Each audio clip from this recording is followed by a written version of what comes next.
Let me go back to my text, or he gave me the. That's all right. That's all I need to know. Thank you. I see we're on mic now. It's a nice tie, Mr. Mayor. It's a nice tie. Thank you. Right by the library.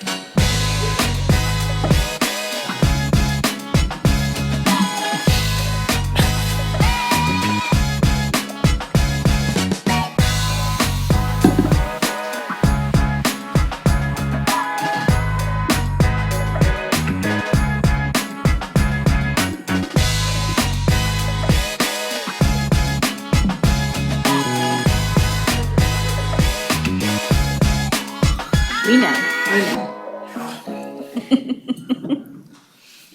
All right. And with that dramatic introduction,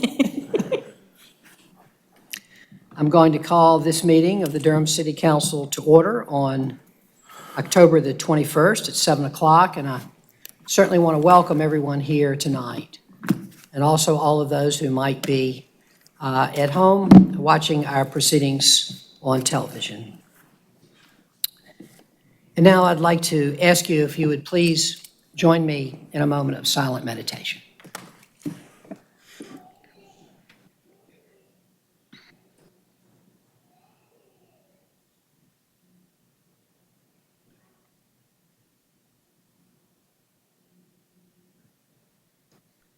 Thank you. I'm going to ask Councilmember Freeman if she would do the honors tonight on the pledge to the flag. I'm not sure that Councilmember Reese, given the state of his physical health tonight, will be able to do it. So Councilmember Freeman, would you please lead us? Thank you. I would be honored. It is your practice to do so, if you would please stand.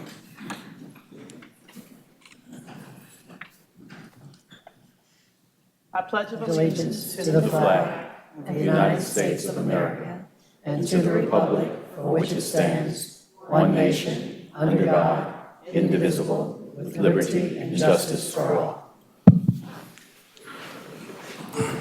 Thank you, Councilmember Freeman. No problem. And Madam Clerk, would you please call the roll? Mayor Schewel. Here. Mayor Pro Tem Johnson. Here. Councilmember Alston. Here. Councilmember Caballero. Here. Councilmember Freeman. Present. Councilmember Middleton. Here. And Councilmember Reese. Here. Thank you. Thank you very much, Madam Clerk. And now we're going to begin our ceremonial items. And our first ceremonial item tonight is a proclamation for the Sister Cities of Durham Week. And I would like Bob Ashley to please come forward, Bob, and I see Brodie, and there may be others who you would like to bring up with you. Yep, come on up. And I'm going to read this proclamation, present it to you, and Bob, if you have a few words to offer, we'd be delighted to have them.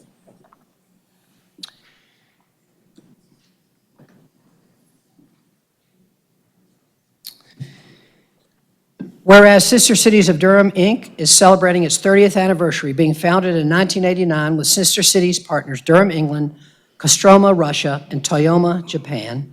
And whereas Sister Cities has expanded Durham's international family by adding Arusha, Tanzania in 1991, Zhuzhou, China in 2012, Kunshan and Zaning, China as friendship cities in 2013 and 2017, Kavala, Greece in 2017, and Tiburon, Costa Rica, Celaya, Mexico, and Sibiu, Romania in 2019.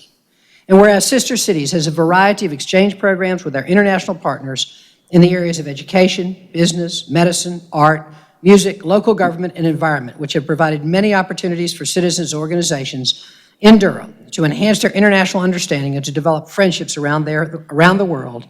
Now, therefore, I, Stephen M. Schewel, Mayor of the City of Durham, North Carolina, do hereby proclaim October 19th to 27th, 2019 as Sister Cities of Durham Week in Durham, and hereby commend its observance to our citizens. Witness my hand in the corporate seal of the City of Durham, North Carolina, this, the 21st day of October, 2019. Congratulations.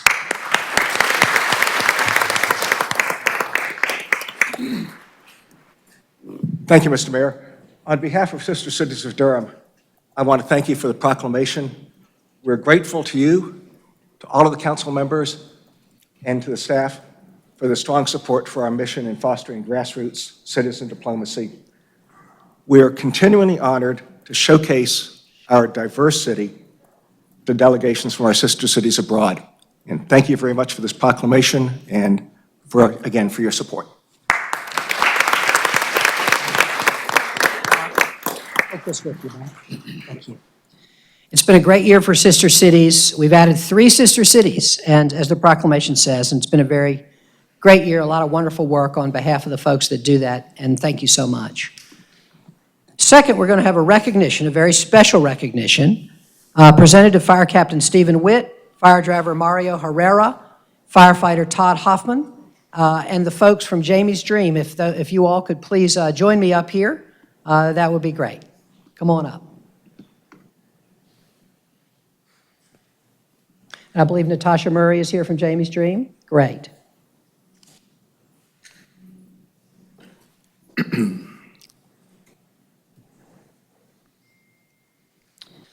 Great. Come on up. Do you have anyone else who would like to come up with you? I have Lorenzo and his family here. Fantastic. Fabulous. Come on up. Wonderful. Super.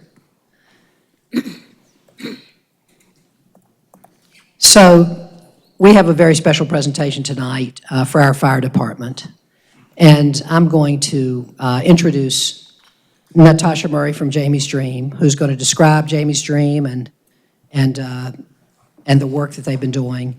And I'll turn it over to you, Natasha, and look forward to hearing what you have to say. Great. Thank you. Thank you so much for having us.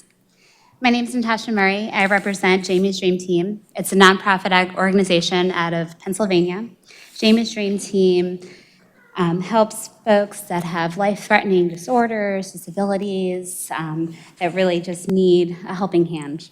Our mission is to offer hope when there's little, to ease the burden caused by serious injury, disability, trauma, or catastrophic events. In July, I received a call from Jamie about little Lorenzo here. Lorenzo has a disorder called ALD, a genetic disorder. His 2 brothers had this disorder as well, and they have since passed. Lorenzo's dream was to have a treehouse built where he can just be a kid and have fun and maybe grieve his brothers and just have a space of his own. I reached out to the Durham Fire Department, and they came in so strong. A project that was supposed to take 2 months took half the time. They came every day and helped build this amazing treehouse for Lorenzo. He has a TV, he's got video games, he's got a bed, he's got a little deck, he's got everything he needs to just have a great time and be a kid and maybe grieve his brothers in times of need. So I wanted to thank the Durham Fire Department for all of their efforts during this time. It was truly amazing, everything that you did every day to help us with this dream. With that, I'd like to present to you this plaque, which has cute little Lorenzo's face on it, just to say thank you so much for everything.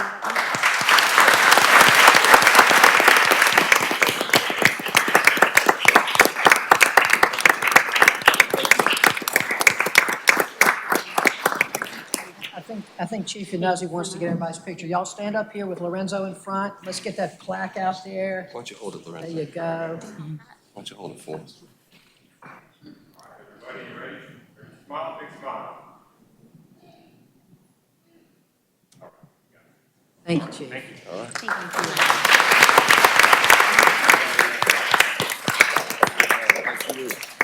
Thank you guys so much. Lorenzo, come on up here for a minute. I have a question for you. You have 2 brothers? Yes. Are you going to let your brothers play in the treehouse? Yes. Good job. Okay, thanks a lot, man.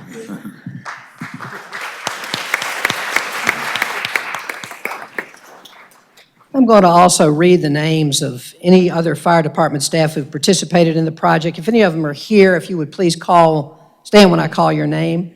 From Engine 13, Jonathan Lease, Jason Mask, Marcus Pereira, Thomas Scazafava, and Sean Walls. From Ladder 17, Greg Farrell, John Whitfield, James Fields, Wade Olive, Don Smith, Adam Morris, Spencer Hamlet, N. Holman, Scott Rapalea, David Lynn, Benjamin Schaefer, Mario Herrera, I'm sorry, this is from Engine 17, Mario Herrera, Zachary Griffith, Morgan Nelson, John Wilkerson, and Christopher Bain. From Ladder 3, Stephen Witt, Gray Holloman, Corey Kelly, and Cole Lamone. Engine 8, Walter Morris, Shannon Scott, and Christopher Burris. Engine 9, Daniel Morgan, Jeffrey McMillan, Brian Tumalak. From Engine 1, Benjamin Stalls and Richard Chavis. Squad 1, Todd Hoffman, and Squad 4, Annie Alvarez. And I just want to thank all of those folks.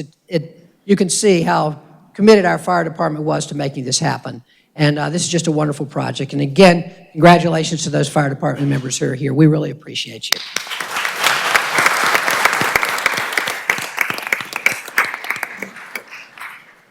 We're now going to have another very special presentation, and this is going to be the induction of our Durham Youth Commission. And if we could, let me just grab my notes here. One of the great things about doing this job is that people really tell you exactly what to do, and if I will just follow my directions, I can do it well.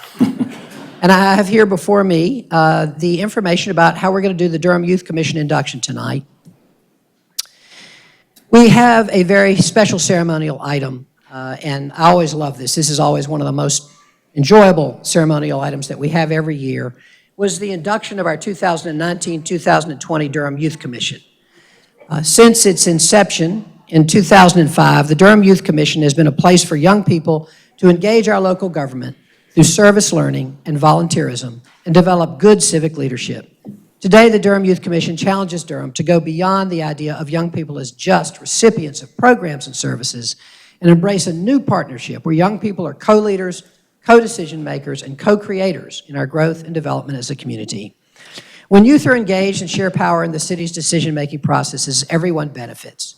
The Durham Youth Commission strives to be an example of authentic youth engagement in Durham.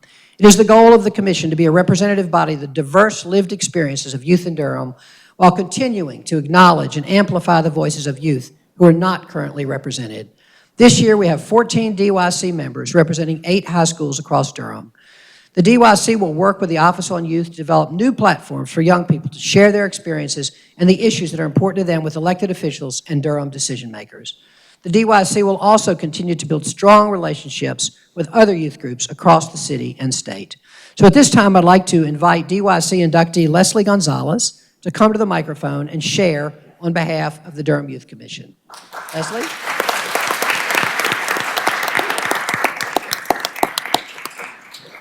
And as Leslie does this, I'm going to ask all the members of the Youth Commission if you all would come up and join us here on the dais. Come on up.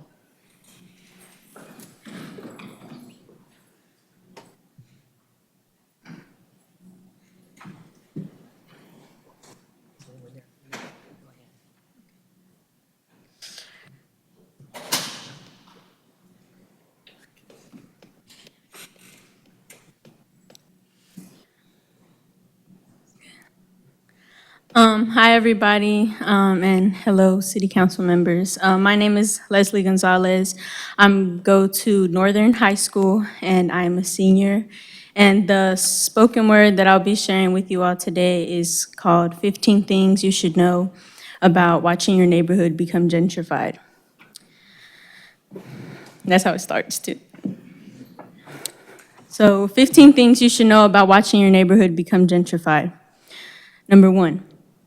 First, you wake up one morning and everything looks just fine. Number 2, you wake up the next and everything's flipped within the blink of an eye.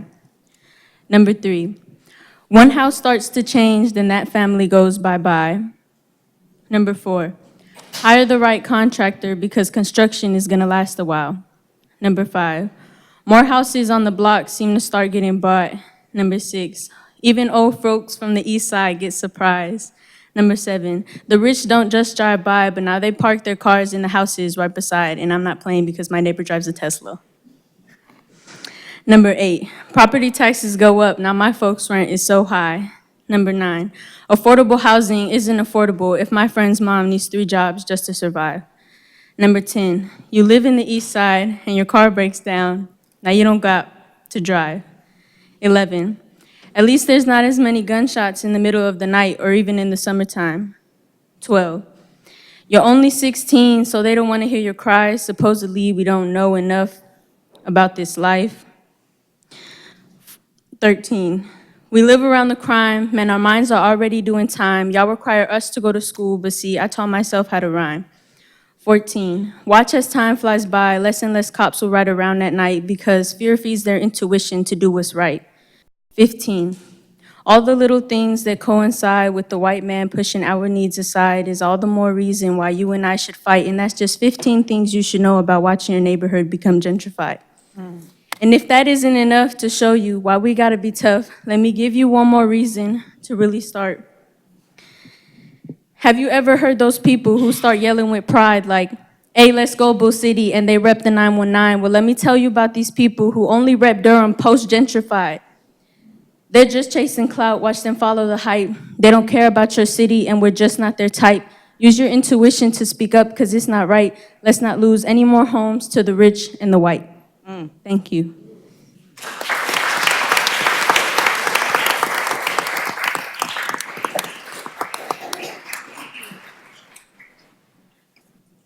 Yeah, so there's some powerful testimony, folks. If you want to know what the Durham Youth Commission's all about, it's a lot of truth-telling.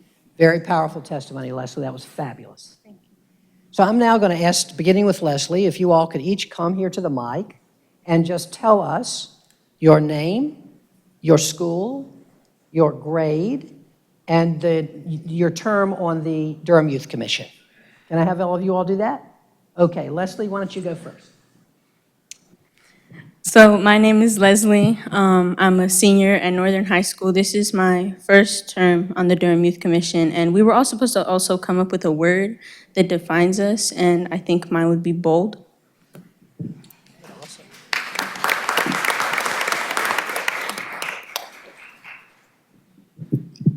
Hey, my name is Kevin. I'm a senior at Jordan High School. This is my first term in Durham Youth Commission, and I'm an artist.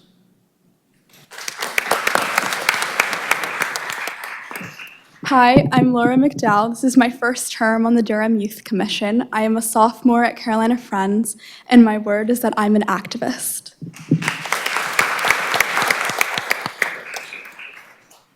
Hi, my name is Ashley Padilla Ayala. I go to City of Medicine Academy, and I'm a sophomore there. This is my first term, and a word I would use to describe me is a communicator.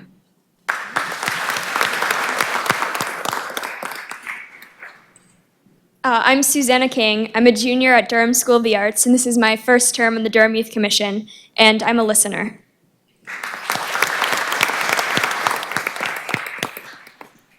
Hi, my name is Henry Cruz Reyes. I'm a senior at City of Medicine Academy. This is my second year on the commission, and a word to describe me would be unafraid.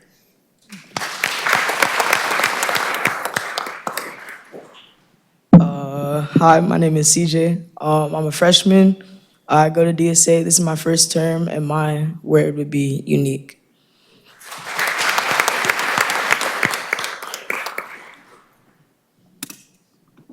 Hi, my name is Rebecca Sosby. I'm a sophomore at Durham School of the Arts, and my word would be risk taker. Hi, I'm Julia Haas. I'm a junior at Insight Co-Learning Center, and I am a historian.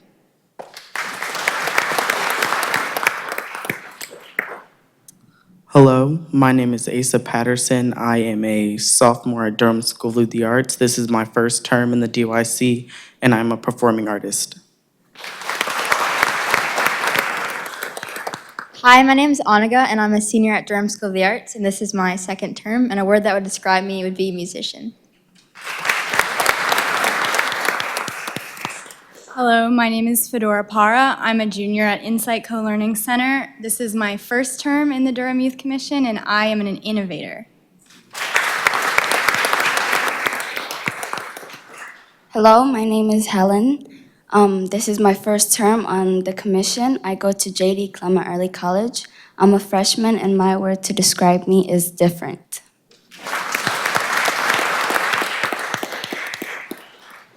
Hello, my name's Mari Joof. I'm from Middle College. I'm a junior. This is my first year on the DYC, and a word to describe myself is an environmentalist. Thank you.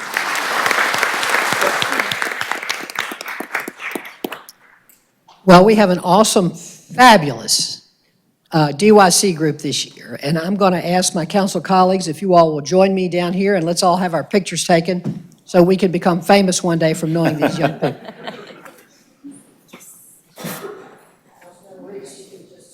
I'll wave. I'll wave.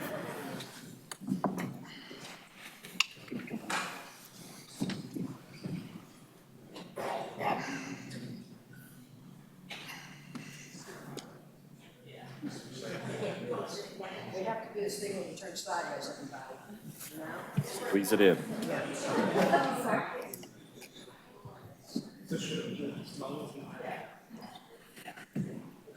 We good? Switch it a little bit more.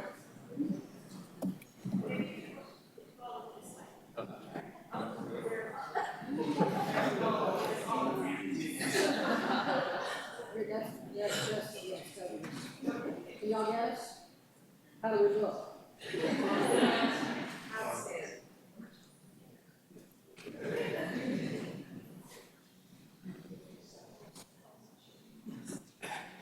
Thank you very much. Hold on, we're gonna get the official one. Thank you.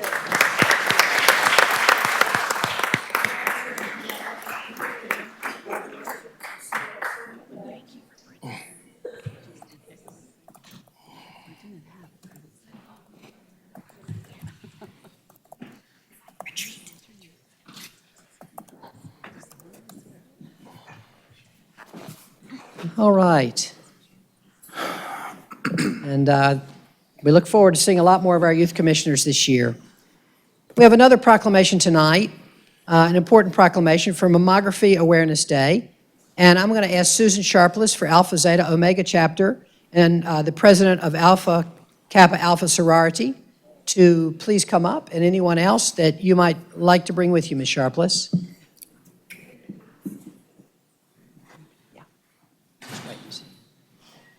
Oh, here she comes. Good. Okay. And I'm going to ask Councilmember Vernetta Austin if she will do the honors for the presentation of this proclamation. First fam, what up?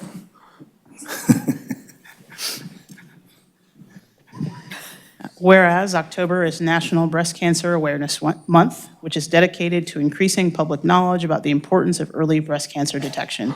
And whereas National Mammography Awareness Day is observed annually on the third Friday in October as part of National Breast Cancer Awareness Month, established during the presidency of William J. Clinton in 1993. And whereas October 18th, 2019 is the 26th anniversary of National Mammography Awareness Day. This day serves as a reminder to all women that mammograms are the best method of early detection of breast cancer. And whereas Alpha Kappa Alpha Sorority Incorporated, under the leadership of International President Dr. Glenda Glover, is seeking to raise awareness on breast cancer through its 2018 to 2022 international program, exemplifying excellence through sustainable service. And whereas, I'm gonna get it right this time, Alpha Kappa Alpha Sorority Incorporated encourages women ages 40 to 44 years to begin annual mammography screening and strives to help 100,000 women by sharing information concerning breast cancer and the risk factors that contribute to breast cancer. And whereas Alpha Kappa Alpha Sorority Incorporated launched the Alpha Kappa Alpha Mobile Mammography Unit on the campus of Texas Southern University, providing mammogram access to the uninsured. Now, therefore, I, Stephen M. Schul, Mayor of the City of Durham, North Carolina, do hereby proclaim October 18th, 2019 as Mammography Awareness Day in Durham, and hereby encourage all healthcare services, hospitals, clinics, and insurance companies to deliver affordable options so that every woman at every income level will have easy access to mammograms and be informed on the risk for breast cancer through continuous screening. Congratulations. Thank you. Yeah. I'll just say, it's just a lot of pressure to have 4 AKAs like standing behind me while I try to say that. Thank you. You did a great job. Thank you. Good evening. I am Susan Sharpless, and I'm the president of the Alpha Zeta Omega chapter of Alpha Kappa Alpha Sorority Incorporated.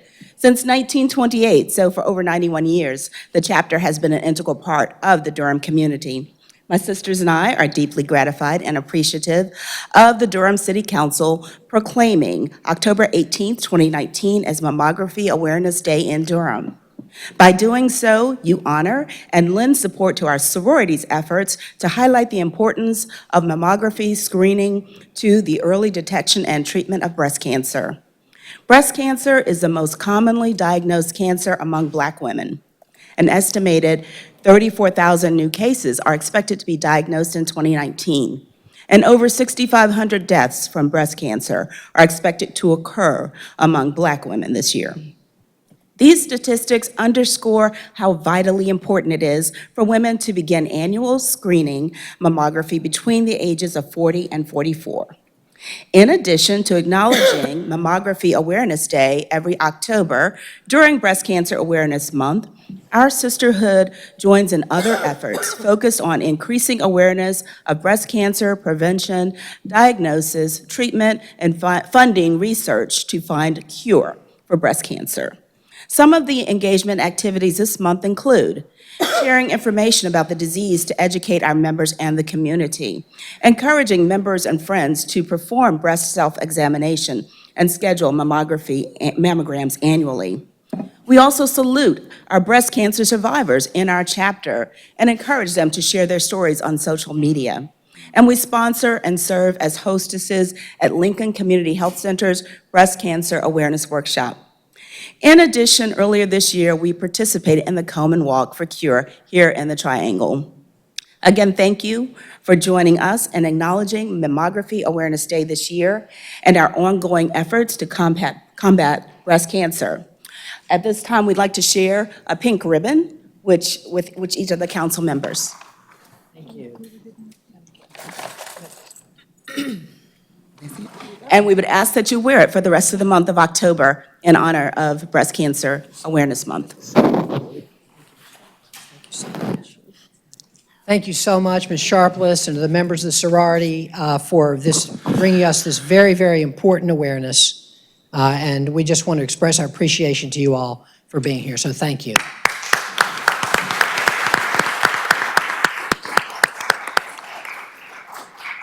Our final ceremonial item tonight is for National Arts and Humanities Month, and I'm going to ask Sherry DeVries, Executive Director of the Durham Arts Council, and Jenny Levine, Humanities and Adult Programming Coordinator of Durham County Library, to please join me, and anyone else that you all might want to bring with you. I see you have Connie and maybe Margaret as well.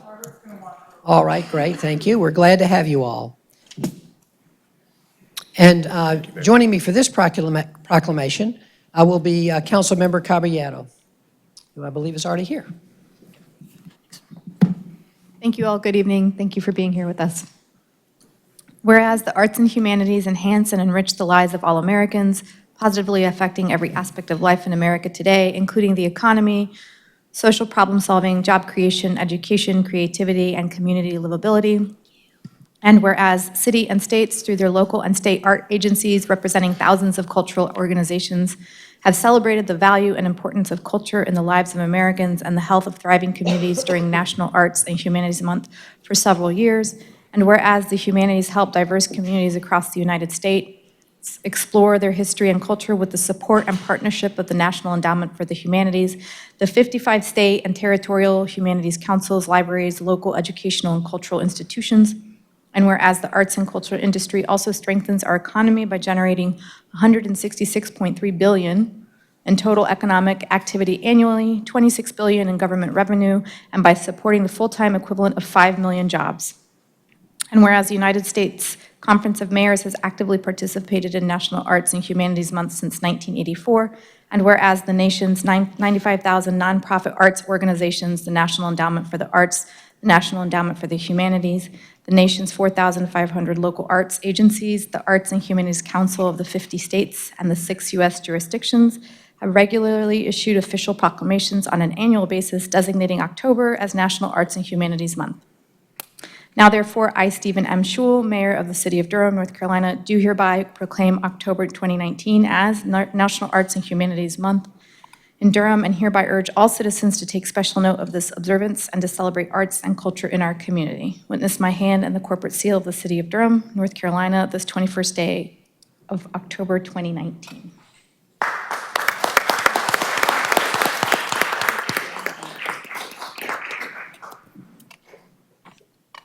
Good evening. Good evening. Thank you, Mayor Schul and City Council members, for your support of the arts and for your recognition through this proclamation of National Arts and Humanities Month. I'm Sherry DeVries, Executive Director of the Durham Arts Council.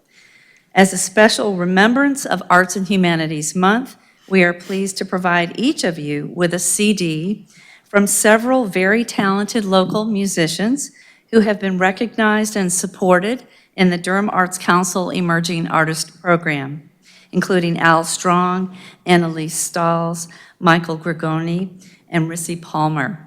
They are just a few of the over 600 emerging artists that have been recognized in that program. And I'd also like to recognize and thank Councilman Charlie Reese for serving on our Board of Trustees at the Arts Council.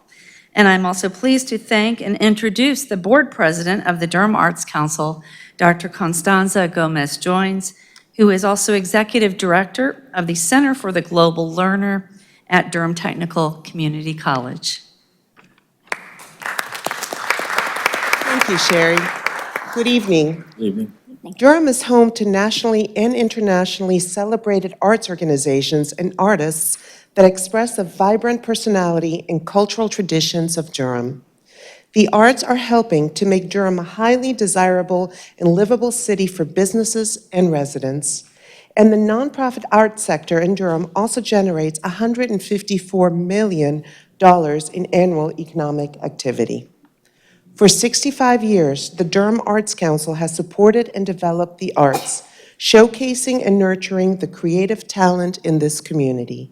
The Durham Arts Council was an early leader in the community arts movement and was the first major arts organization to move downtown Durham in the late 1970s to help spur the revitalization and renaissance of our city. Today, Durham Arts Council serves over 400,000 people of all ages and showcases and supports the work of 2,000 artists and over 300 art and cultural organizations each year.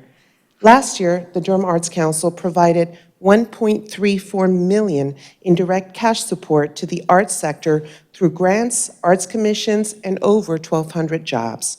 And we welcomed 34,771 visitors to Centerfest just last month. Thank you. Thank you again for the City of Durham's support in this proclamation. And I now would like to introduce Jenny Levine, Humanities and Adult Programming Coordinator for the Durham County Library, representing the humanities aspect of this month-long celebration.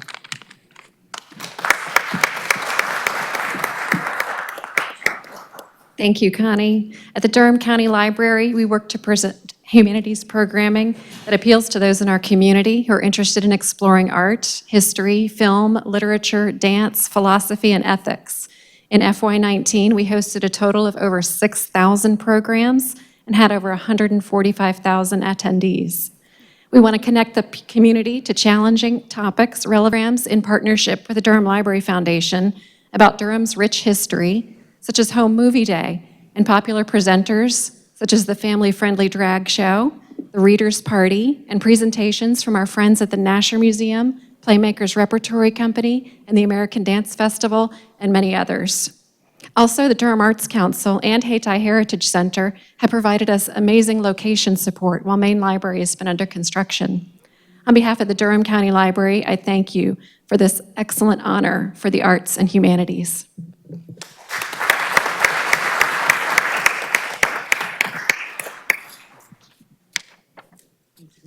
Give one of you all this. You can take it, Sherry. Thank you.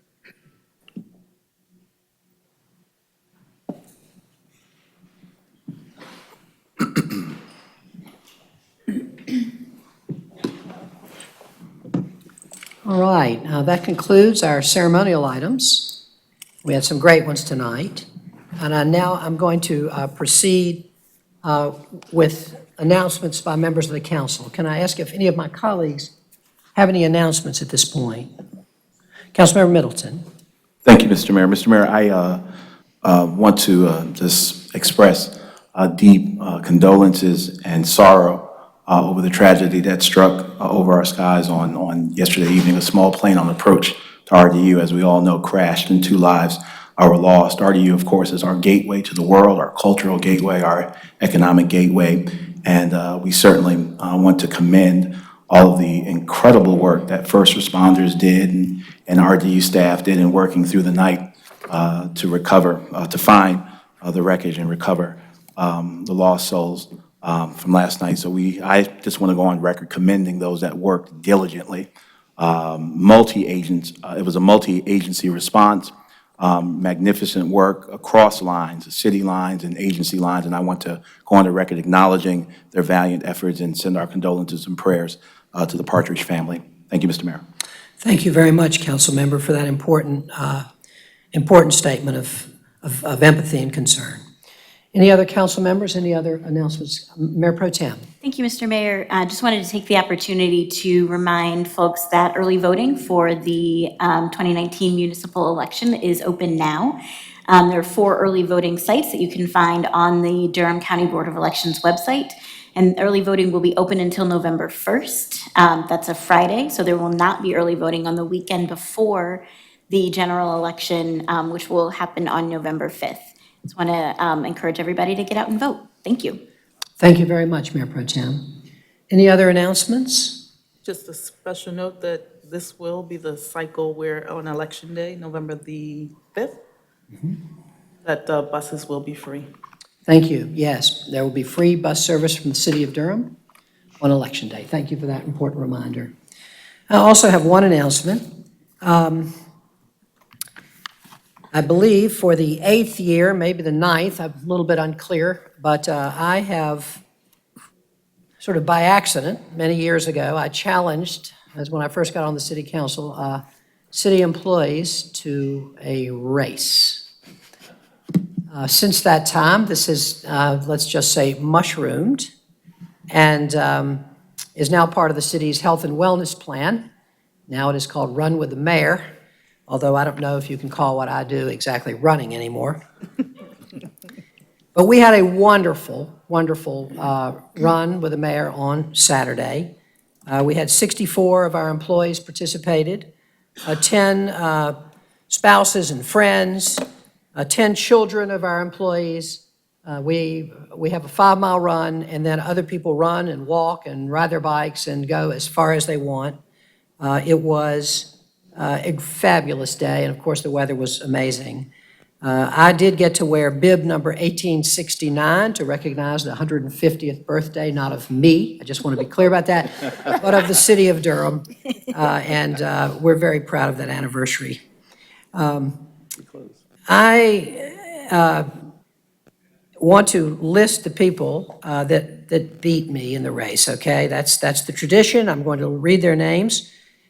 First was Jason Botchard. I'm not sure if I'm saying Jason's name correctly, of Technology Solutions. Rob Damon of Neighborhood Improvement Services. Dana Horncole from Public Works. Deputy City Manager Bo Ferguson. Sorry. Lies. Assistant Chief, Deputy Chief Chris Yanuzzi of the Fire Department. Chris has gotten faster in recent years. Robert John from Transportation, John Scott from Human Resources, Sean Tuttle from Public Works, Paul Wiebke from Public Works. Also, I should say the first 3 finishers, Robert John from Transportation in a time of 33:39. That's pretty good for 5 miles. John Scott from Human Resources and Jason Botchert from Technology Solutions. And also to beat me was, I will have to just say now, the fastest female in the city, Marielle Klein from the City Manager's Office. Congratulations to Marielle. I tried to keep up with her to no avail. So it was a really fun day, and we'll do it again next year, and look forward to having even more employees. I want to thank the folks that made it happen. From Human Resources, Kiana Bailey, Gwendolyn Burnett, and Veronica Jackson and Drew Bullard all did a fantastic job, and also Department Director Regina Youngblood. It was a great day, a really fun event for the city, and for all of us who were there, and I want to thank the folks that put it together. Okay, I've now humiliated myself enough for one evening. List gets a little bit longer every year, Mr. Mayor. It does. Thank you for pointing that out. Now you've humiliated me, what's okay. All I will say is I won my age group. How many people are in that age group, Mr. Mayor? That would have been one, Councilman. Good job, Mayor. Thank you, thank you. All righty, and now we will move to priority items by the city manager. Good evening, Mayor, Mayor Pro Tem, members of council. The city manager's office has no priority items. Thank you very much, Madam Attorney. Good evening, Mr. Mayor, Madam Mayor Pro Tem, members of council. The attorney's office has no priority items. Thank you. Madam Clerk. And good evening, everyone. The city clerk's office has no items also. All right, thank you very much. We'll now move to the consent agenda. The consent agenda is items that the council has previously worked on. The consent agenda can be approved by a single vote of the council. Members of the council or members of the public can pull an item from the consent agenda, in which case it will be considered at the end of the meeting. Item 1, approval of city council minutes. Item 2, mayor's nominee for appointment, Human Relations Commission. Item 4, Durham City County Appearance Commission appointments. Item 5, request to carry over funds from fiscal year 2018-19 to fiscal year 2019-20 budget and other budget ordinances. Item 6, Vermillion Homestead LLC loan amendment for Vermillion Townhomes, 1311 Cook Road. Item 7, Southeast Regional Lift Station Contract 2 project, award of construction contract to J.F. Wilkerson Contracting Company, Inc. Item 8, 2019 dam inspection and maintenance project, award of professional engineering services contract to Schnabel Engineering, I believe that's Schnabel Engineering, South PC. Item 9, amendment number 3 to the demolition of decommissioned wastewater treatment facilities contract. Item 10, 2019 Durham Water Management Roof Replacements Project, award of construction contract to Baker Roofing Company. Item 11, resolution authorizing the city auction. Item 12, interlocal agreement with Chatham County and the City of Durham Fire Department for fire and rescue services. Item 13, Duke Energy Storm Resiliency Grant Award. Item 14, additional construction services with Cadet Construction Company at Valley Springs Park. Item 15, temporary staffing. Item 16, contract SW75 Public Works Operations Center concrete repairs 2019. Item 17, contract amendment to contract SW44D with SEPI Engineering and Construction for professional services for additional design services for SW44D Carpenter Fletcher Road Bike and Pedestrian Facilities Project. Item 18, contract SW75C request for qualifications RFQ for inspection services for various city projects. Item 19, contract amendment to contract SW45D with Alta Planning and Design, Inc. for professional services for additional design services for SW45D Cornwallis Road Bike and Pedestrian Facilities Project. You have now heard the consent agenda, and I'll accept a motion for its approval. Move for consent. Second. Moved and second that we approve the consent agenda. Madam Clerk, would you please open the vote? Please close the vote.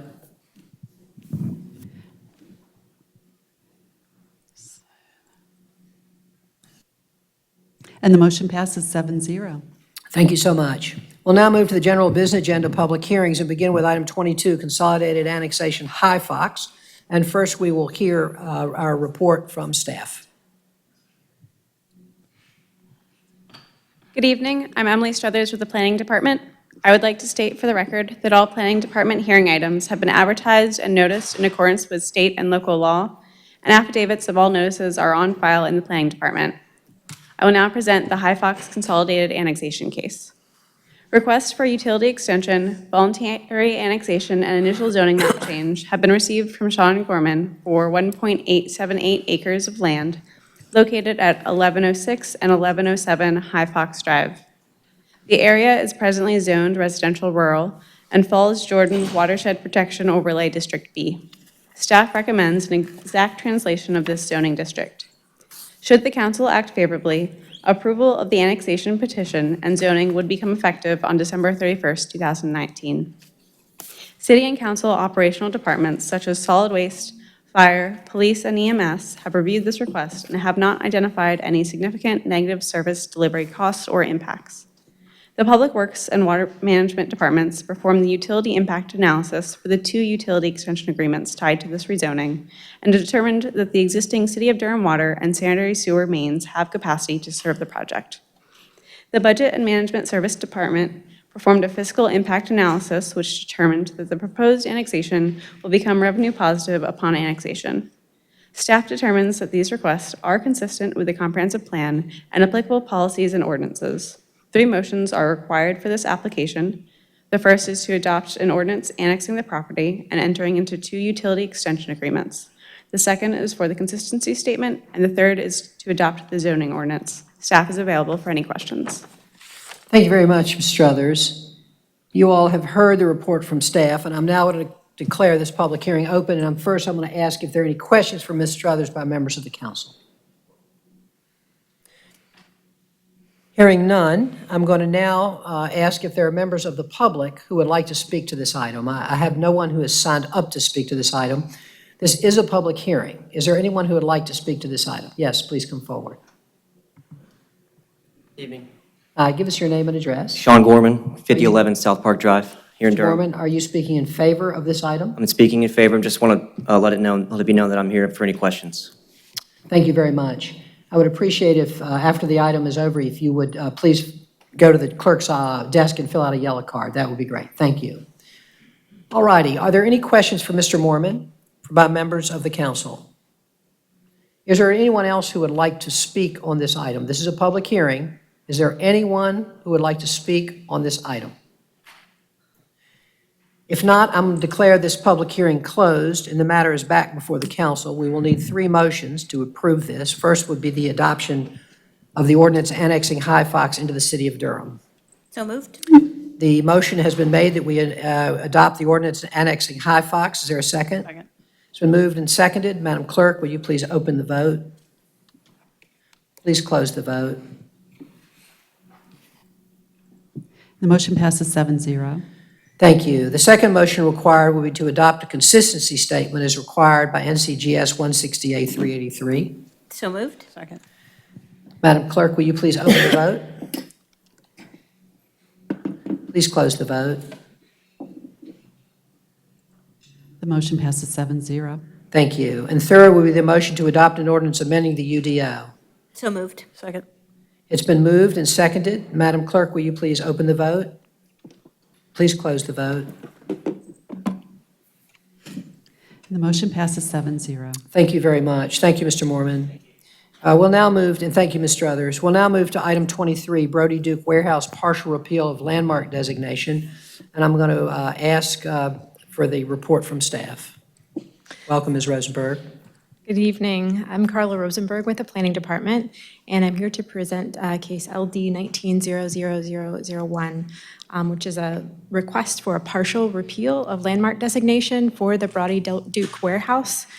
This was received from Zach Spencer of Graystar for one parcel of land located at 311 Liggett Street, totals 1.46 acres. At the time of the landmark designation in 1999, the parcel encompassed more than 3 acres. Since that time, the southern portion of the parcel, not containing the primary structure, was paved over for parking. And this year, the owner subdivided the parcel into 2 lots, one containing the landmark structure and the other containing the parking lot. The present proposal is to repeal the landmark designation for the parcel containing the parking lot. The Historic Preservation Commission gave its recommendation 6-0 for approval on August 6, 2019, and the State Historic Preservation Office has issued a letter of recommendation on June 18, 2019. So staff is recommending approval of this request based on the land no longer holding historical or archaeological significance, and based on the fact that there is adequate land still surrounding the landmark structure to protect significant views of it from the street. Thank you, Ms. Rosenberg. You have heard a report from staff, and I'm now going to declare this public hearing open. And I'll first ask if there are questions for Ms. Rosenberg by members of the council.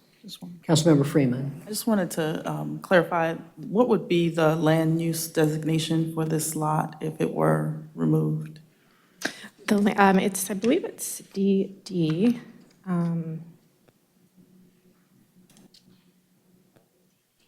Let's see. I do believe it's a downtown design district. It's a support 1 or 2. I'm sorry, I don't have it written down specifically which, but it would be a downtown design. And what's allowed in support 1 and 2? what is allowed, up to 6 stories in height, and there's no like regulation on the actual use. It's more about form. Thank you. Any other questions for staff?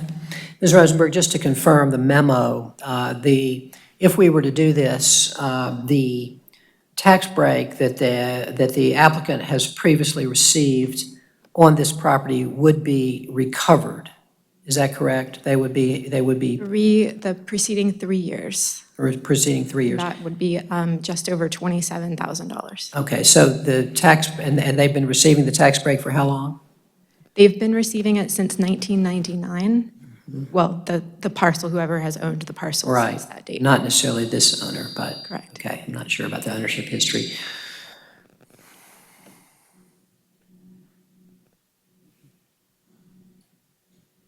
Okay, thank you. So that's essentially 19 or 20 years of ownership.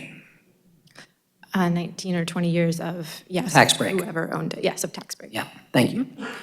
All right, I'll have some questions about that for the applicant. Let me just ask you all around that again, Ms. Rosenberg, is that standard? We've done this before. We have done this before, specifically the Venable warehouse building on Pettigrew. Yes. That's the only one to my knowledge that we've done. And did we have the same time period of the tax break recovery? I believe it was 2003 that one had initially been designated, and then the repeal was in 2016, so a little less time. Did we also just require 3 years of recovery of the most recent taxes? Yes. Okay. Do you have any comment about why that's the chosen period of time? I do not have that expertise. I will check and see if somebody else might be able to answer that. Okay.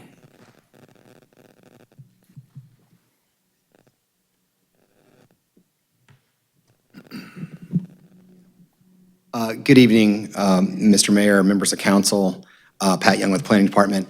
I have to confirm this, but I'm quite confident that that term is specified in state law. I'm going to need to pull up the state law because I don't think it was in the report, but I don't believe that was locally said. I believe that's statutorily dictated. I'll try to confirm that while this item is still under consideration. Do you agree with that, Ms. Rayberg, as far as you know? I have a feeling it's in the Machinery Act, yes. Okay, so you will confirm that before we vote? Okay, thank you, that's helpful. Any other questions for staff before we move to members of the public? Okay, I'm going to now move to members of the public. We have 2 people who've signed up to speak on this item. The first is George Stanzial, and the second is Brian Sherrick. Welcome, we're glad to have you here. And I'm going to give you each 3 minutes. If it turns out there's more need, you can have it. Thank you. I won't be long. Good evening, Mayor Schul, members of council. My name is George Stanziel, 115 Cofield Circle in Durham. I'm president of Stewart, representing the applicant Measurement Incorporated, the owner Measurement Incorporated, and I have here with me Mr. Brian Sherrick of Measurement, in case there are any questions. I'll not belabor the report given by staff. We have been through a lengthy process to remove this designation from the surface parking lot, a portion of the Brodie property with full support from SHPO, as well as the Durham Preservation Commission and your staff. It was determined by all 3 that historic significance on this site did not exist. In subdividing the property, we're leaving a 115-foot parcel of land south of the building to preserve the view shed to the building. And the master plan for the Durham Innovation District calls for this area to be developed as a public space connecting the Durham Beltline to the west and ultimately to Central Park, Durham Central Park to the east. Removing the designation of the remaining parking lot will allow for continued development of the Innovation District. We're happy to answer any questions and would greatly appreciate your support. Thank you, Mr. Stanzial. Mr. Sherrick, welcome. If you could give us your name and address, and you have 3 minutes. Sure. My name is Brian Sherrick, 3 West Haven Place here in Durham. I am with Measurement Incorporated and Director of Real Estate. I'm come just to help answer any questions you might have. Thank you so much. All righty, I'm now going to ask if there anyone else here who would like to speak to this item. This is a public hearing item. Is there anyone else who would like to speak to this item? Is there anyone here today? All righty, hearing none, then I'm going to ask now if council members do you have a question? Please come to the microphone and give us your name and address. I'm Marianne Maple Osterbrink, 500 Cobb Street, Durham, apartment 317. I just had a quick one that Ms. Carla was talking about. It could be a 6-story building, but then this gentleman was talking about preservation and view shed and that, so I'm a little confused about what would go there, perhaps an apartment building or something like that. I'm just curious. Okay, thank you very much. And if when this item's over, if you could go into the clerk's desk there and fill out a card, that would be great. Thank you. I'm going to ask Mr. Stanzial if he would like to respond. Thank you. That's a good question. The remaining parcel that includes the building also includes an area, a piece of the site south of the building that will be left for view shed and also for public space. The rest of it, the new parcel that's been created on the parking lot will be the part that the designation comes off of. Thank you very much. Thank you for the question. All right. I see someone else who would like to speak to this item. If you could please come forward and give us your name and address.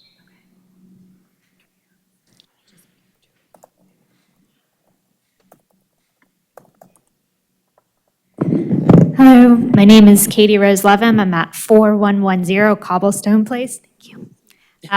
Thanks.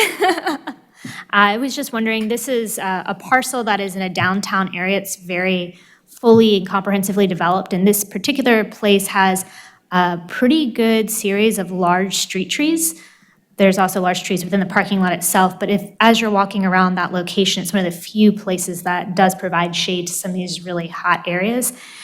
Changing from what it is into a design similar to the surrounding areas would typically eliminate those trees. I'm wondering if there's been any consideration about preserving them as part of the new development. Thank you for the question, and if you would fill out your card after the item is over, that would be great. Mr. Stanzial or Mr. Sherrick?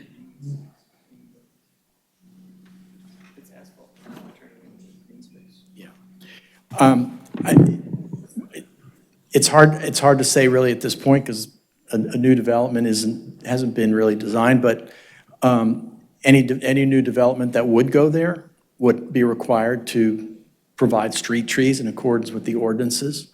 So yes, there are probably some larger trees there on the perimeter, not in the parking lot at all, on the perimeter, and those would have to be replaced. The trees in the parking lot would have to be replaced because you're going to be building on the parking lot. The trees that are in the parking lot are on the perimeter. They're not in the parking lot. Okay. They're on the perimeter. Yeah. And my guess is that with any new development, they would have to be replaced, as part of the new development, and they would be replaced with street trees in accordance with the ordinance. Thank you. We'll be discussing that subject later tonight. All right. Any other questions? Any questions for the applicant or for staff? Any questions? Just for the sake of clarity, I know that there was a young lady that came up to ask about the height and noting, I just want to make sure that it's clear like that there's up to 6 stories that they would be allowed within the form, but I think that with the height of the historic structure, there's only a certain percentage that's allowed to go over. So that's what they're talking about with the view. So it's not going to block, and it shouldn't overshadow that structure, if that helps, because I don't think that was clear. Yeah, that's correct. That was discussed at length at the Historic Preservation Commission meeting, and that's the reason for this additional piece of property that extends beyond the building. It's 115 feet. Thank you very much. Any further questions Mr. Mayor, if I might. Councilmember Middleton? Thank and you, then, and then we'll get you, Mr. Young. Thank you, Mr. Mayor, and thank you all for being here. I know fewer, more passionate gatekeepers than the historic preservation folk. The fact that you got the state and the local folk to sign off on it is compelling to me. But I do want to ask about just so I'm clear, the buffer, the green space is not incorporated into the buffer. It'd be the buffer, then a green space, then the development. How much of that green space how much of the buffer is constituted by the green space, or is there a buffer and then linear park or green space, or could? Yeah, it's probably not appropriate to call it a buffer. It's a certain distance from the building out to the new parcel line. And I thought the word was used, I'm sorry. I thought I heard the word used, I'm sorry. Forgive me, go ahead. Well, the idea of providing that space is to allow views to the existing building that will maintain the historic designation, and also to provide for an appropriate distance for a building that might be built, that would be built there, to not impose on the existing structure. I wouldn't call it a buffer because it's not really a buffer. It's a distance that has been determined to create that view shed between what will be the new designated line and the existing building.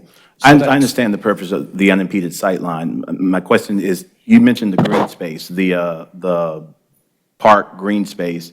Is that part of that site, or is that in addition to that 115-foot site, unimpeded sight line? No, the public space would be included in that site. So it will go fairly close to the existing building and be part of, it'll be a space that will occur from the face of the existing building to the face of any new building. That was my question. Yeah. Thank you. Thank you, Councilmember. Mr. Young. Thank you, Mr. Mayor, members of council. The staff report cites North Carolina General Statute, Section 105-2771, which is a relevant statute, but the time period for which taxes are due to be reimbursed to the local government is 105-278, and that does specify 3 fiscal years. So that is under state law. 3 fiscal years. Thank you. I'm going to suggest that our council legislative committee put that on our agenda for the next session. And I'm going to ask Councilmember Austin, I believe you're our legislative committee chair. Making a note right now. And I see Carmisha Wallace, our senior assistant to the city manager. If you all would consider putting this on I think it's problematic. It's not your fault. But I think it's problematic that that folks have been getting a tax break for 20 years, and we can only recover 3 years of those back taxes when the designation is lifted. There may be good reasons for that I don't know, but I would appreciate if we would put that on our legislative agenda for consideration for the next session. And maybe, Councilmember Middleton, you might want to find out if the League of Cities or the North Carolina League of Municipalities has thought about that at all as well. I absolutely will, Mr. Thank you so much. Thank you, sir. And as I say, I may be barking up the wrong tree. There may be a good reason for this, but I haven't been able to think about it yet. So thank you. All righty. Any other discussion of this item? Any other questions or discussion of this item? If not, we need one motion here, which would be to repeal the local historic landmark designation, and I'll accept a motion on that item. So moved. Second. It's been moved and seconded to repeal the local historic designation. Madam Clerk, would you please open the vote? Please close the vote.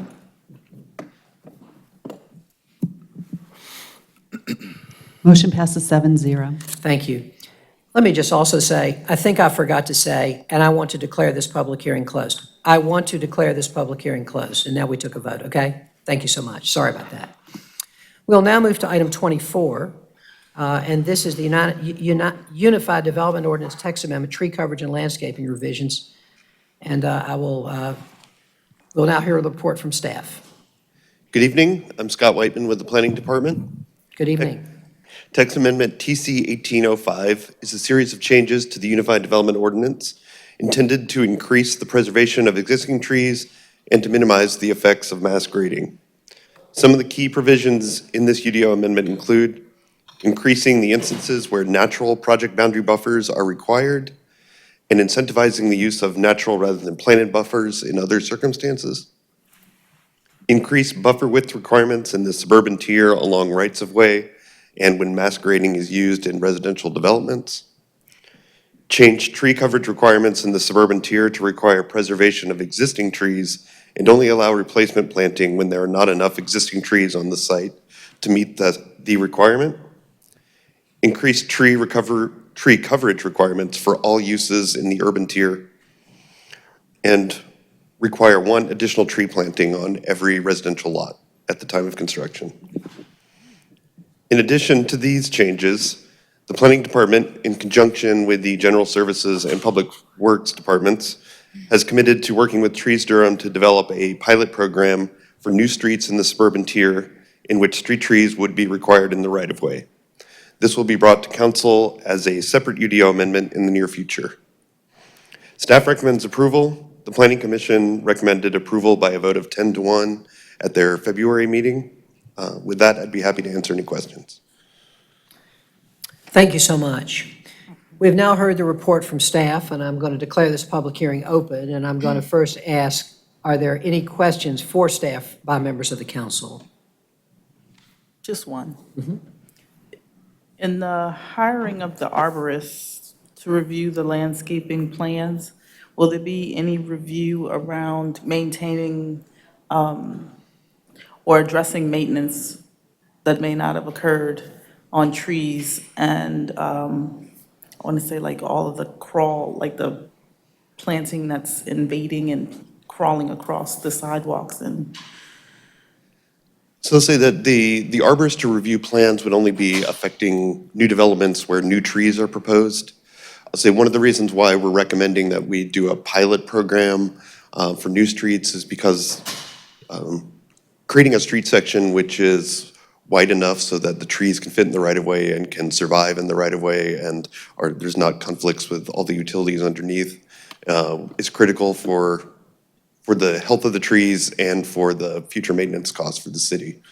I would just add that it might be helpful to review what is currently the tree situation, I would say, in East Durham, and recognizing that there are many trees that are much larger. And in that review, if there are some that are brought forward, like if there are some that are identified, if we could find a way to address it, that would be helpful. Certainly. And I know it's not in planning, but in going through a kind of evaluating along the way. We can certainly investigate that. Thank you. Councilmember Freeman, I see folks here from General Services who I think might be able to address that, and maybe I could ask I believe that we have a current survey of trees in the right-of-way and their condition, and citywide, and I wondered if you all would like to comment on that.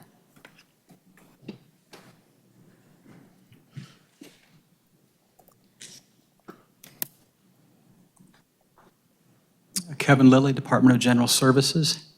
And yes, sir, we do have a current inventory of our trees and a canopy study that identified trees throughout the entire city of Durham with a concentrated inventory in the downtown and neighborhoods outside of that bullseye for the city itself.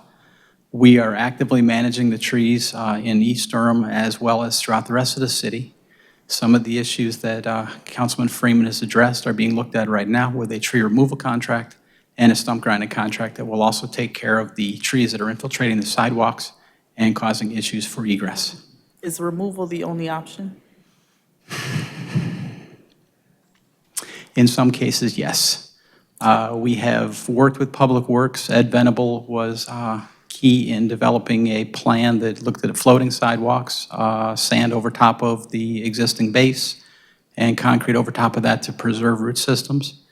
in many cases with the willow oaks that have simply aged beyond what we can actively manage, removal and replacement is our next best option. Thank you. Thank you, Mr. Lilly, and thank you for the question. Councilmember Middleton? Thank you, Mr. Mayor, and I thank my colleague. I want to associate myself with Councilor Freeman's comments. I intend on supporting the text amendments tonight, but I do want to go on record, Mr. Mayor, saying that oftentimes one of the predicates of expanding our tree canopy is equity in our city and making sure that underserved areas and poor areas have a tree canopy. And just to dovetail on Councilor Freeman's comments, just this past week on Wednesday, I was walking on Holloway Street at night with some local activists there between Guthrie and Miami, and literally at some areas on the sidewalk had to walk onto the street because the roots were just buckling the sidewalk, and there was incredible overgrowth in one of the neighborhoods that we often cite as part of our equity motivation for our tree program. I'm going to support this, but I thank my councilor colleague for bringing this up. But if we're going to be citing these areas as the reason why we need to include our tree canopy, then we need to be very aggressive and make sure that these areas are serviced with the trees that they already have. Sidewalks are virtually impassable on Holloway between Guthrie and Miami.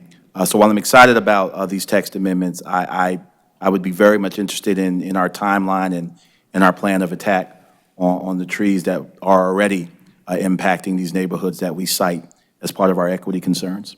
Thank you, Mr. Mayor. Thank you, Councilor. Thank you very much. All right. Any other questions at this point by members of the council for staff? Okay. We have one person that is signed up to speak on this item, and that is Katie Rose Levin. Ms. Levin, welcome.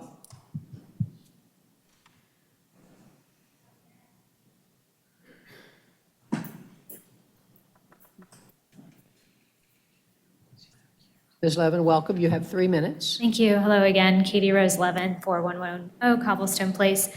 First, I wanted to acknowledge all of the citizens who have come here to support these amendments and have been working hard with staff. If y'all could stand up.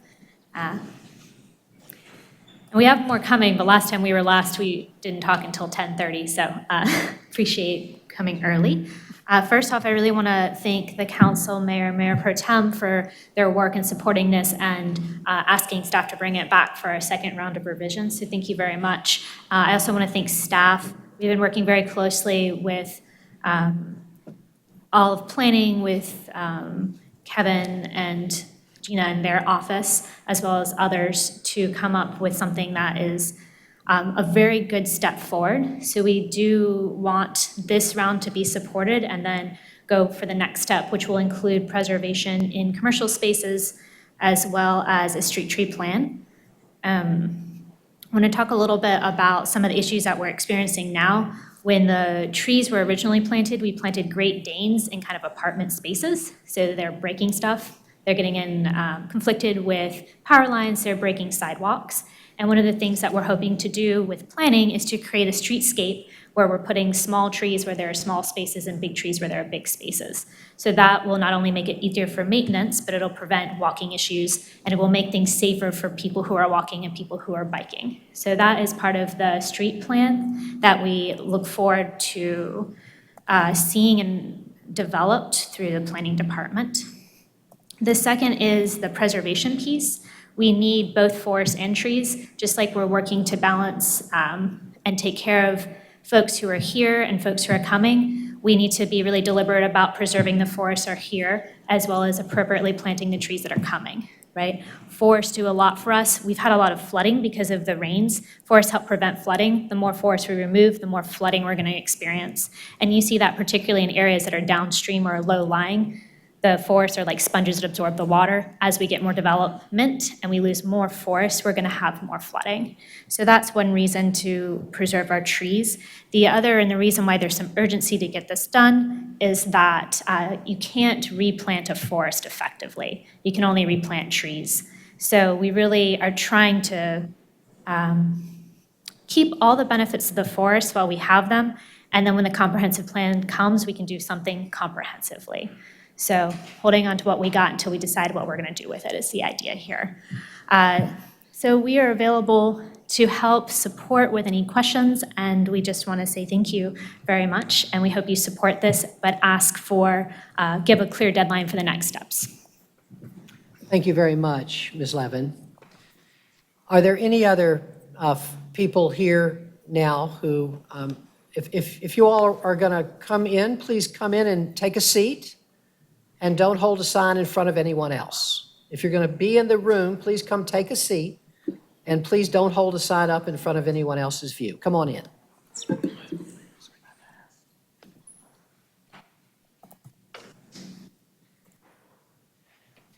I have another person who has signed up to speak on this item, Maple Osterbrink.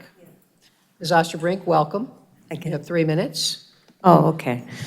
I went to Miss Katie's Trees Durham event. It was wonderful, and I'm all for trees, for sure. But I had one little concern over time about solar panels, and I'm really, into that and making sure that our climate, as you guys are also into that and aware. Anyway, I just wanted to put it out there about solar panels being able to get as much sun as they need, and I'm not sure about I've read some of the ordinance and the proposal about the trees. I didn't read every sentence of every part of the document. I might have, and I skimmed a bunch of it, but I'm not sure if there's any rules about over time not being able to cut down trees, like restrictions, you may not cut down trees, and if someone finally is able to afford solar panels in this Duke monopoly state, and make it worth their while to finally have their solar panels, I want it to be able to get that sunlight and not have it blocked by a tree, and not be able to not cut down a tree and not have solar energy because of the trees. That's all I wanted to put out there. I don't know what exactly to do or say, but that's my concern. Thank you very much. Is there anyone else who would like to comment on this item? Is there anyone else here in the public who would like to comment on this item? This is a public hearing item. All right, I'm going to now ask if there are any other questions or comments by members of the council. Mr. Mayor, I had one. Councilmember Caballero. And I thought this came up, and I can't find it, but what was the final on native planting? Like, what's going to be the focus on what we plant? So the planning department does have a landscape manual that Yeah. applies to all required plantings. It doesn't exclusively require native plantings, but it is designed so that any exotics are not invasive. Okay. Thank you. Thank you. Mr. Whiteman, on page 4 of the memo at the top, am I to understand that the lower opacity requirement and the lower canopy coverage requirement in the buffer area is intended to encourage the use of the natural buffer? That's correct. So if the natural buffer is not used, what are the opacity and canopy coverage requirements? Are they the old ones? They are the old ones, yes. Okay. And can you explain what the ordinance will do to protect specimen trees? I wasn't entirely clear about what the changes are. So we didn't make any significant changes to the specimen tree requirements. Basically, what the ordinance requires is that if in an area where tree preservation or a buffer is required, a specimen tree exists, then you must preserve that specimen tree. Okay, so no changes in that regard. Okay. That's right. We made it clear that you do have to actually preserve the tree. Yeah, okay, I see. Thank you. All righty. Any other questions for staff or members of the council? It would probably be helpful to just kind of address the question that the resident raised, and just making sure that we are accounting for solar panels having a sunlight. It's certainly, so this would, currently there's one street tree required for each residential lot. This would require an additional tree planting somewhere on the lot, and it would allow it to be an understory tree, which means a shorter one. With only 2 trees required, that should leave plenty of room for solar access. Thank you. So before we close the public hearing, I wanted to raise a couple of issues that we have heard from our public and have given me concern as well. And those are the issues of the fact that we're not requiring tree preservation during commercial development, and we're still not requiring developers to plant street trees.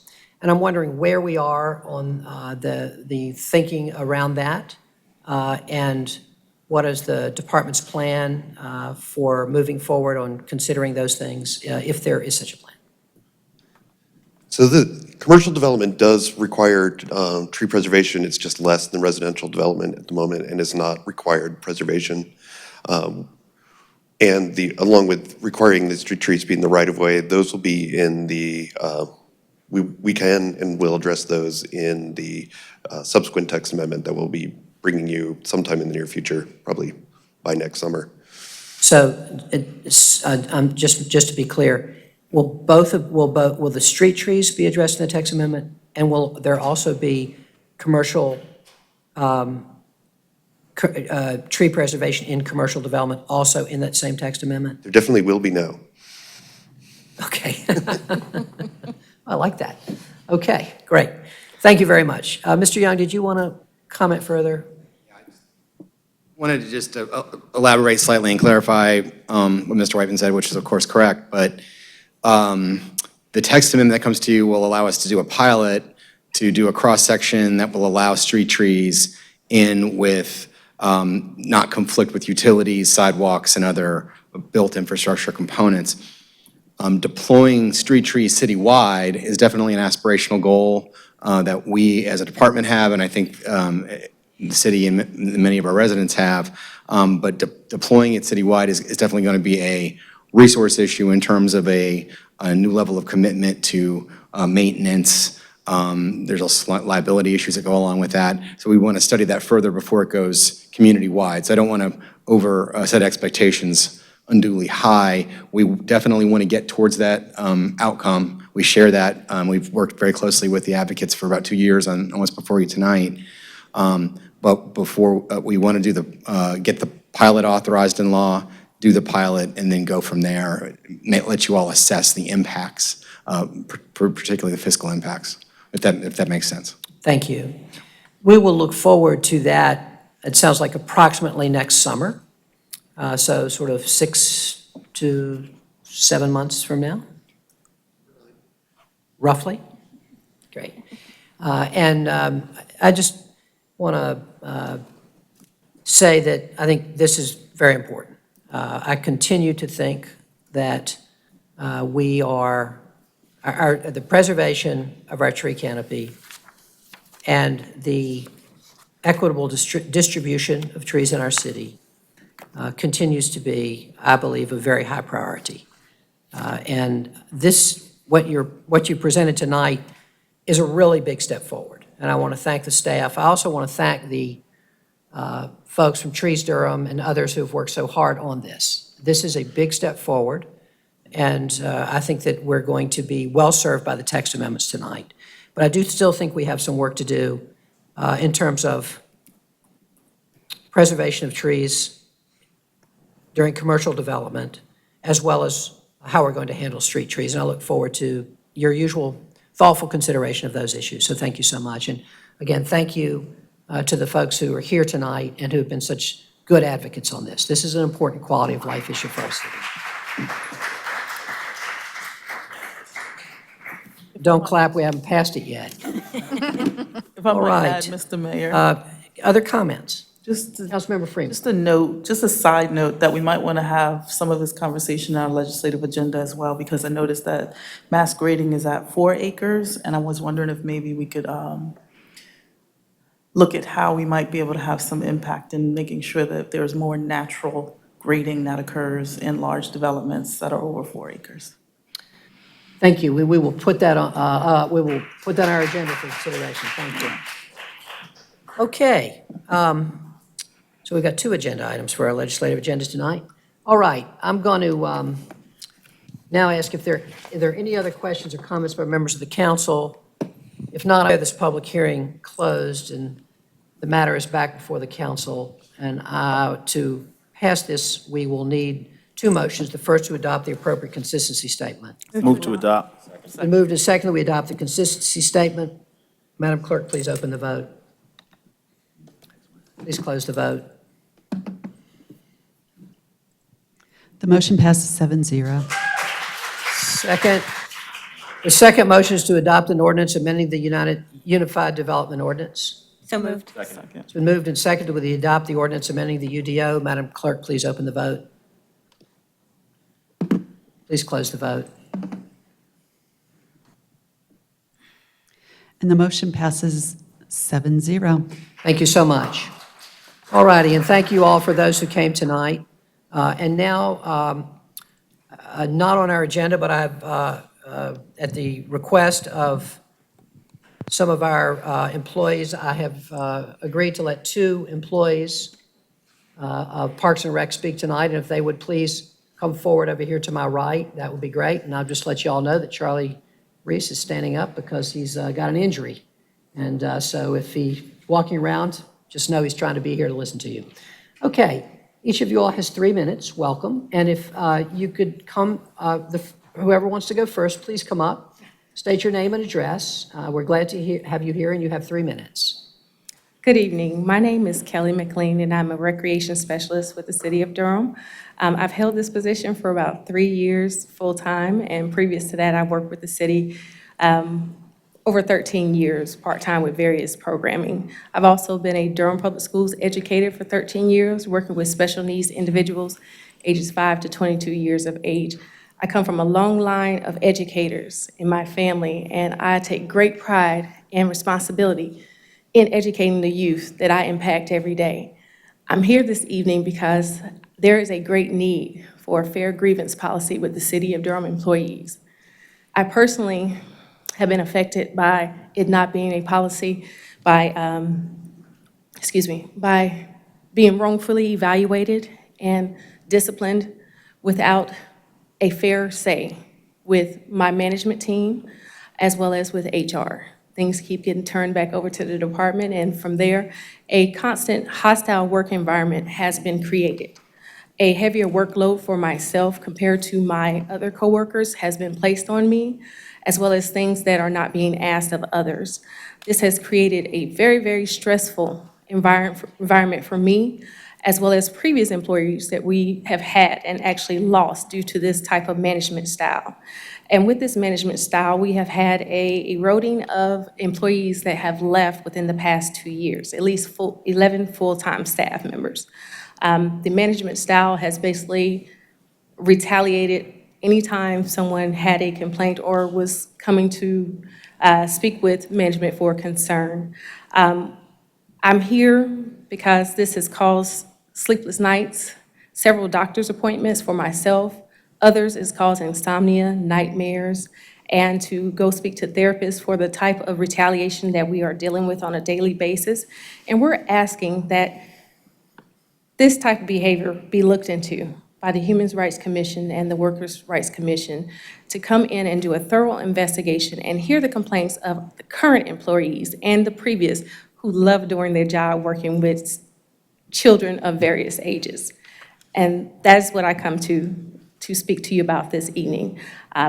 Personally, it would really impact me as well as the department if someone would come in and actually do a thorough investigation. There are a lot of programs that are at risk because we're understaffed, and the current staff that's there are constantly being asked to work several hours without lunch breaks.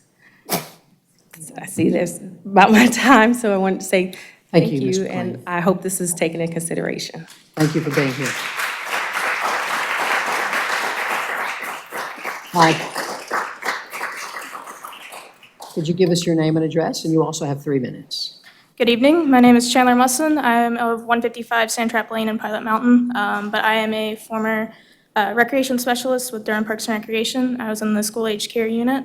I was stationed out at Holton Resource Center from April 29th, 2019 until June 26, 2019. I resigned the position on June 26 and offered to work out my 2 weeks notice. This was because of gross mismanagement, incompetence, constant toxic pressure, as well as dangerous situations that I was forced to place my staff and my campers in. For example, we had exorbitant ratios. The American Camp Association does not recommend any higher than 2 to 25. However, we were forced to do 1 to 15, which not only is higher than 2 to 25, but it allows, it forces people to be individually in a group and does not allow individuals to deal with any sort of problems that come up. For example, I had a child elope from a group, and the counselor had to make the choice of, do I stay with these 14 children, or do I go after the child that's running off and is in distress? These types of guidelines, we need to follow camp guidelines as opposed to daycare guidelines. We do not have the admin or support staff. Many of the staff are in group. Even the full-time staff are in group with children 5, 6, 7 hours a day. We do not have the ability to go and help other participants. This also creates issues because staff is unable to go to the restroom or attend to any sort of personal need while on the clock. Staff training is inadequate at best. There's no written policies. Every time we asked for written policies, we were not given one. My staff reported to me that they felt infantilized and demoralized at every single staff training meeting, and anytime we were allowed to speak individually to our staff members, we were forced to stick to a strict outline that we had to practice beforehand. Workload is physically impossible to keep up with the demands of a full-time job when you have 15 campers that you are responsible for 7 hours of your day. And unfortunately, that becomes disciplinary issues because we cannot keep up with our workload because we cannot be with the campers and do what is expected and needed to run a camp. Lack of supplies. I had no medication lockbox for several days in my camp. This forced me to leave Ritalin unlocked in my desk with my supervisor's knowledge for multiple days and was unable to do anything to prevent potential of it being stolen. We ended up with just waste of money in terms of when we did get supplies, they were duplicates of things that we already had, whereas anything that we actually needed, we couldn't get. Let's see, I had a suicidal camper, and I was left by myself for 2 hours without any sort of backup, and was forced to put him into group and told not to fill out an incident report afterwards. Thank you for your time, and I appreciate you listening, and I hope you will take in consideration. Thank you so much. Thank you very much. Thank you. I'm going to ask Deputy City Manager Ferguson if he has any comments at this point. Mayor, only to update you that the union submitted this request on September 25th. It's been passed out in front of you. The city manager received that. The city manager launched an investigation on that day involving staff from the city manager's office and from Human Resources. At this time, that investigation is ongoing, and as is our practice and policy, we're not going to talk about personnel matters in a public setting, and I'll defer to the city manager to provide council an update as to the outcome of that discussion and that process. Thank you very much. Thank you all for being here. We take what you said very seriously, as I'm sure Deputy City Manager Ferguson does as well. It's very, very important that all of our employees be treated with the utmost respect and supported in a way that they can do the job that they need to be doing, those who are dealing with our children and those who are doing any kind of job in the city. So we're grateful for you all being here. We're grateful for you all, the words that you brought to us. And we take it very seriously. So thank you. I did want to make an exception to hear you all tonight, and I appreciate you being here. All right, thank you very much. It's now 8:33, and I'm going to declare this meeting adjourned. Thank you.